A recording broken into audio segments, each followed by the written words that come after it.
আসসালামু আলাইকুম। আশা করি আপনারা সবাই ভালো আছেন। আমরা খুব ভালো আছি। সবাইকে জুম্মা মোবারক।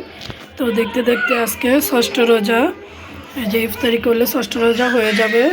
তো এই যে ষষ্ঠ রোজা পড়ে গেল, তো আগামীকাল সপ্তম রোজা। তো এখানে আমি আগে থেকেই বেগুন কেটে পাতলা পাতলা করে লবণ পানি দিয়ে ভিজিয়ে রেখেছি। ডিমের চপ, আলুর চপ করব, আর হচ্ছে ছোলা ভাজবো। আজকে আমি ডাল ভেজাতে একদম ভুলে গেছি, ডালের কথা আমার একদমই মনে নাই, সেজন্য পেঁয়াজও বানানো যেতে পারবে না। তো এই পাশে আমি কড়াইটা গরম করতে দিয়ে দিয়েছি, তেলও দিয়ে দিয়েছি। তো অনেকটা সময়ও হয়ে গেছে, এখন শুধু ভাজার অপেক্ষা। তো আপনাদের রোজা কেমন কাটাচ্ছেন অবশ্যই আমাকে কমেন্টের মাধ্যমে জানাবেন। রোজাতে এই পর্যন্ত এখন আলহামদুলিল্লাহ ভালোই যাচ্ছে, ঠান্ডা ঠান্ডা ওয়েদার সব কিছুই। তো ইফতারিতে কিছুদিন আবার এই পেঁয়াজ আলুর চপ এগুলো বানাচ্ছিলাম না, কারণ প্রতিদিন এই একই জাতীয় তেল খাবার ভালো লাগতেছিল না। তো মাঝখানে 2 দিন বিরত ছিল, আজকে আবার বানাচ্ছি। আজকে শুক্রবার, বোন বলতেছে আপু একটু বানাও, বাচ্চারাও খায় 2-1টা করে, সেজন্য বাচ্চাদের কথা চিন্তা করেই কিন্তু বানাচ্ছি। এখানে আমার তেল গরম হয়ে গেছে, আগে আমি আলুর চপগুলো ভেজে নেব। বিসমিল্লাহির রহমানির রহিম। বেসনে ডুবিয়ে বিসমিল্লাহ। তেলটা রেখে ভালোই গরম হয়েছে, তো আলুর চপগুলো আগে ভেজে নিই। তো আমার কাছে খাবারের ভিতরে বেগুনি চপটা বেশি ভালো লাগে, আলুর চপও ভালো লাগে, কিন্তু বেগুনি চপটা একটু বেশি ভালো লাগে। আপনাদের কার কাছে কোন চপটা ভালো লাগে আমাকে একটু বলবেন। তো আলুর চপগুলো ভেজে নিই আগে। তো এখানে 4টা আলুর চপ দিয়ে দিয়েছি, 4টা করে ভেজে নিচ্ছি। একটু উল্টিয়ে দিলাম। তো বাসার সব জিনিসই দেখবেন দোকানের থেকে হেলদি হয় খুবই, কিন্তু দোকানেরটা যেরকম মজা লাগে, বাসাটা যদি আপনি সেই দোকানের মতন টেস্টি সল দেন দেখবেন সেমই মজা লাগতেছে। কিন্তু বাচ্চাদের হেলথের কথা চিন্তা করে কিন্তু টেস্টি সলটা না দেওয়াই উচিত, ঠিক আছে? তো সেজন্য আমি টেস্টি সল বা বেকিং সোডা পাউডার দিই না। তো আপনারা যদি বাসায় মনে করেন আগেই যেই বেসনটা যদি 2-2.5 ঘন্টা আগে যদি আপনি মেখে রাখতে পারেন, তাহলে দেখবেন কোনো রকম কোনো সোডা বা কিছু লাগবে না, এমনিতেই সবটা ফুলে উঠবে। তো আমি তো আজকে নাস্তাটা বানানোর প্ল্যান ছিল না, কিন্তু হঠাৎ করেই করলাম, যার কারণে আমার বেশিক্ষণ হয়নি, 10-15 মিনিট হয়েছে আমি বেসনটা মাখিয়ে রেখেছি। সেজন্য কিন্তু তাও কম হয় নাই, ভালোই হয়েছে আলহামদুলিল্লাহ যতটুকু হয়েছে। কিন্তু যদি আমি 2-2.5 ঘন্টায় বেসনটা মাখিয়ে রাখতাম, তাহলে কোনো রকম কোনো সোডা, বেকিং পাউডার কিচ্ছু প্রয়োজন হতো না, এমনিতেই সবগুলো ফুলে একদম তেলের পিঠার মতো হয়ে যেত। তো তারপরে খারাপ হয়নি, দেখেন ভালোই ফুলেছে। তো বাসার খাবার হেলদি খাবার, এটার সাথে বাইরের খাবারের কোনো তুলনা হয় না।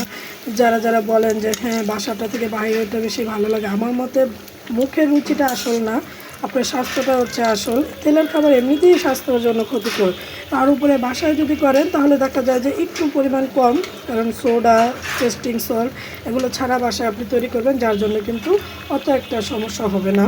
তো এখন আমি এগুলো উঠিয়ে নেব, লাল লাল করে কিন্তু ভাজা হয়ে গেছে, এখন আমি উঠিয়ে নিচ্ছি। দেখেন একদম লাল লাল ফুলকো ফুলকো হয়ে গেছে। আমার মেয়ে খেতে আসছে, ওকে একটা দিয়ে দেবো। এপাশে আরেকটা খোলা দিয়ে দিয়েছি, একটু উল্টিয়ে দেবো, তাহলে আরেকটার সাথে থেকে খুলে যাবে। খুলে গেছে, জোড়া লাগলে সমস্যা নেই, এটা একা একাই খুলে যায়। তো এইভাবে খুলে নিচ্ছি। তো এই যে আলুর চপ ভাজা হয়ে গেছে, এখন আমি ডিম চপগুলো ভেজে নেব। ডিম চপগুলো ভেজে নিচ্ছি। তো ডিম চপগুলো এইভাবে দিয়ে ভেজে নেব। এই যে আমার ডিম চপ ভাজা হয়ে গেছে, এখন আমি ভেজে নেব হচ্ছে বেগুনিগুলো।